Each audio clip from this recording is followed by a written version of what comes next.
and Sherry Palmer, and today we are going to discuss the declaratory judgment motions and how those can be used.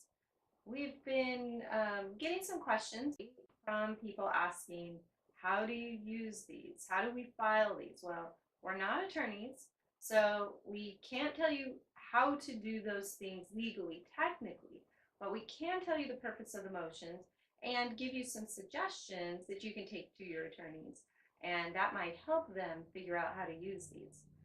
So I'm going to ask Ron a few questions so that he can respond and giving all of you the benefit of hearing the answers so that you can save time and get to these right away. You can share this with your attorney, have them watch it if they have questions as well. If we don't answer some of the questions that you have, please go to our website that's going to flash up here on the screen. It's fixedfamilycourts.com and contact us there. If you post questions here, we may not see it. You're welcome to post them. You're welcome to post your comments, but we just may not see them in a timely manner. So if you need something right away, that's where you get in touch with us. Tell everyone first why you created the declaratory judgment motion. Sure. So it started with frustration with the attorneys not seeming to do what they're supposed to do and not getting the right framing of these cases in place. And so we were looking around for ways to kind of force that to happen. And we found the Declaratory Judgment Acts, and they seem to be universal across all the states to some degree. And as we figured, that is a good way to force the courts to put this on the record. And so we created them in that way. We have since learned a little bit more about language and things the courts are supposed to do, at least according to the rules in Texas, right? And your state should have similar rules about pretrial motions, pretrial questions of law, and pretrial conferences. And you should be able to, in your state, as a standard common thing, set up questions of law that the court needs to answer before trial as a due process issue, right? And so that you can understand who carries the burden of proof, what has to be proven, what laws, what statutes, what constitutional provisions apply. All of these things are questions of law. They're not questions of fact. She said this, he said that. Those are questions of fact. These are questions of law. What law applies and how does it apply in the circumstances of this case? And those are crucial things that have to be answered before the trial. Part of the reason why we're getting such random and absurd results in family law is because the courts are not answering these questions. They're just doing whatever the hell they want to do. Yeah, they've basically skipped over all of this, right? Yeah. Okay, they're assuming they did it, and now you're in a dispositional phase, and that's the kind of trials. We talk about adjudications, we talk about dispositional phases. In the disposition phases, after a person's been adjudicated and found guilty of something, right? Guilty or something, or that some action of law allows for certain relief. For instance, the courts can violate your parental rights if they follow the right procedures and provide the right constitutional guarantees. So the questions of law are, what are those procedures? What are those guarantees? And the adjudication is, the purpose of adjudication is for a court to establish its authority to issue the relief requested. So in a criminal trial, that relief is the punishment phase and putting somebody in jail or charging them a fine, whatever it is. Well, you have to prove them guilty before you can put them in jail. That's common knowledge in criminal trials. In civil procedures... Well, no, sometimes they arrest them before they prove them guilty. Right, but that jailing somebody and putting, I should say in prison, jailing somebody and putting them in prison, or jailing them prior to a hearing for certain reasons versus punishing them is two different things. So in the civil law, the court still has to establish its authority. So your life will feel like you are in prison if you don't follow these steps and you let them do whatever they usually do. They follow, if you let them continue with the same pattern that they've been using for the last several decades, then you're not going to have a life with the freedoms that we believe you are entitled to constitutionally.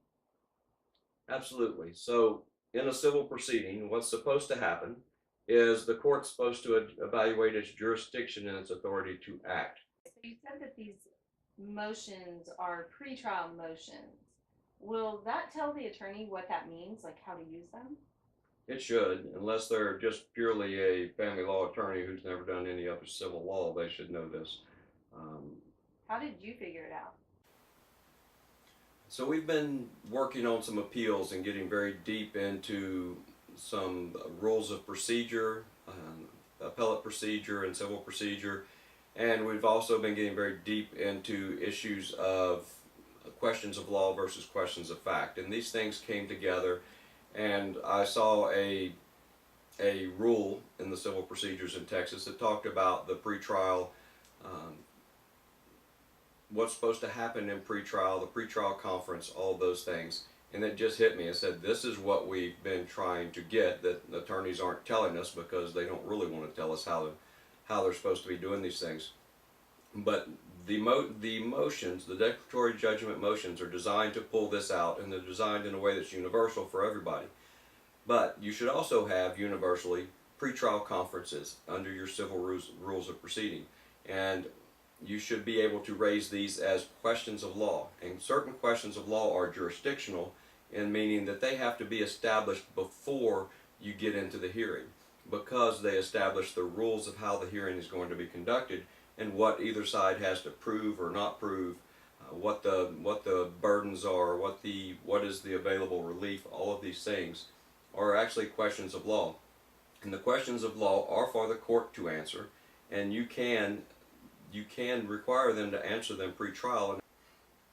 And so if they don't, you raise them as what's called a plea to the jurisdiction. And what this is an argument that the court lacks jurisdiction to proceed, and in most states it would stop the court from proceeding at all, or if the court did proceed, depending on the specifics of your rules, everything that it does may potentially be void. So that's what we're trying to bring into play. The declaratory relief motions were done in a way that we knew was generally applicable to everybody.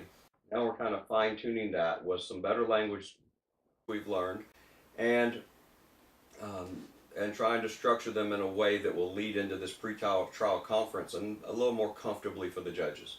So it won't be so foreign to them. It won't be such a, even though they understand the declaratory judgments, it really throws them for a loop in family law.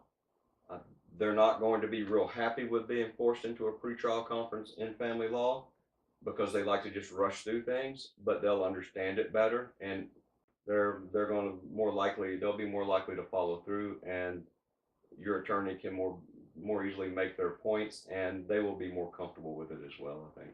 Right. But it's going to depend on your state's rules, right? So But all states have pretrial conferences, right? I presume that one would think it is a due process requirement. We certainly would make the argument that the questions of law that we're raising are jurisdictional questions. At least a good portion of them are jurisdictional questions that have to be answered in order to provide a fair trial. Right, so even if you don't find this particularly in your family code, because some of the family law attorneys like to just stick to the family code, but remember, that's not the only place they go for the rules. They do go to their rules of civil procedure, and in every state, if you challenge their jurisdiction, they must hear that before they can proceed. Every state. Yes, that's a federal due process issue. Right? If you challenge the court's jurisdiction, the court does have to prove its jurisdiction. And jurisdiction's a tricky subject, but the jurisdiction we're talking about here is not their personal jurisdiction over you. It's an element of subject matter jurisdiction that has to do with their constitutional authority to act, and whether or not they've met the criteria that allow them to violate your constitutional rights. So let me give you an example of the jurisdiction that they do address, because most of you see it in your temporary orders and also in your final orders. At the very, very beginning, what do they put? They put how long the person resided in their state, correct? If you've resided there at least 6 months in most states, then they say they have jurisdiction over you. Then they also cover a couple of other things. Those are just basic due process jurisdictional issues. The kind of jurisdiction that Ron is talking about, again, is substantive jurisdiction, correct? When what you first mentioned is personal jurisdiction. They have jurisdiction over your person because you're within the state boundaries. And then that ties into the subject matter jurisdiction, and that they say we will apply jurisdiction from a family code perspective after you've been in the state for a certain amount of time. So you can't just fly to visit your brother-in-law and get a divorce in that state. They want more attachment to the state. Unless it's Nevada. I mean, there are a few states where you can go and get quick divorces. Right, and so this is state by state, but that's kind of the thing, right? When I was in Germany, friends of mine would get married. They would go up to, I think it was Amsterdam or some other country. They'd have a 4-day weekend, and they get married on the last day and come home because you had to be in the country for 3 or 4 days before they'd let you get married. So that happens all over. Okay, so the jurisdictional issue is a big deal because that could potentially void out anything the court proceeds with from there then forward. But how do they challenge that? Or how do they use that if the court says, well, I'm going to go ahead and proceed? Right. So what you would do is in your scheduling, you would have your attorney address scheduling of your case with the court. You would formally request a pretrial conference. You would put in some kind of memorandum of the questions of law that you need to have asked. The exact structure of that may vary from state to state, but it would be some kind of motion or memorandum put before the court, and then you would ask your questions. And that would need to be early enough or soon enough before trial to deal with the ramifications of those decisions. If the court does not want to do the pretrial conference, then you'll look to your rules to see how you can force it. What you can certainly do is make a challenge to the jurisdiction. In Texas, it's called a plea to the jurisdiction. I think that's a universal term, I'm not certain.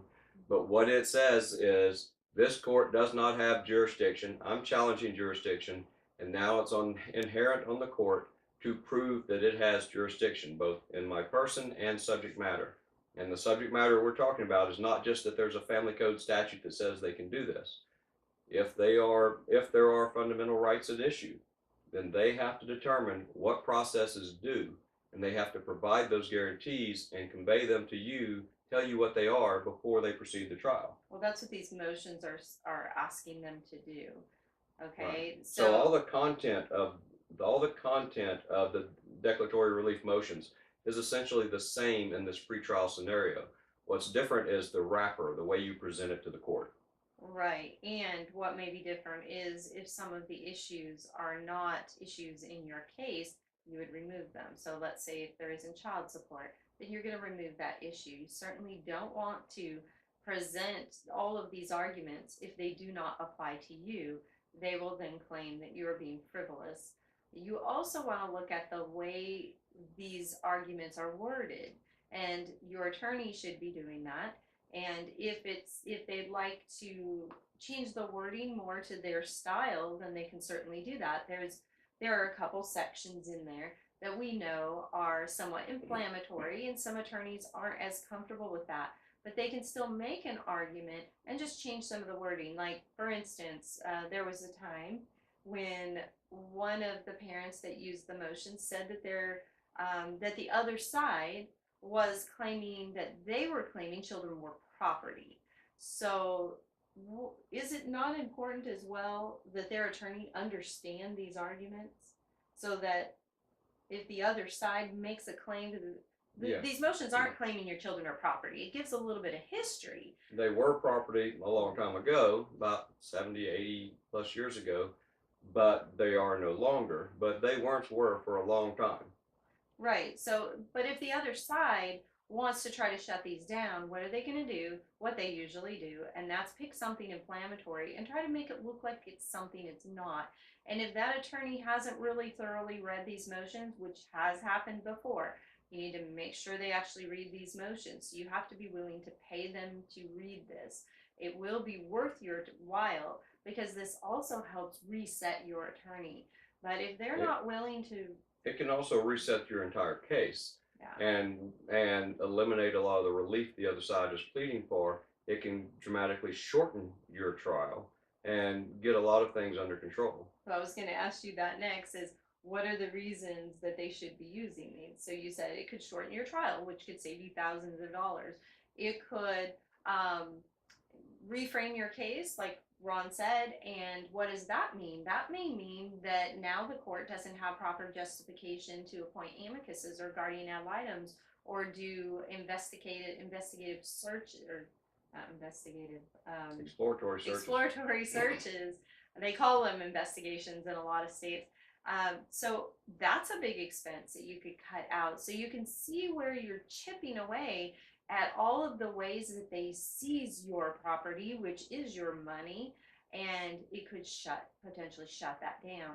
So yes, while you may be pursuing a little bit of time, taking a little bit of time and money to pursue the learning of these motions with your attorney, it's well worth it if you use these properly and you get them in place.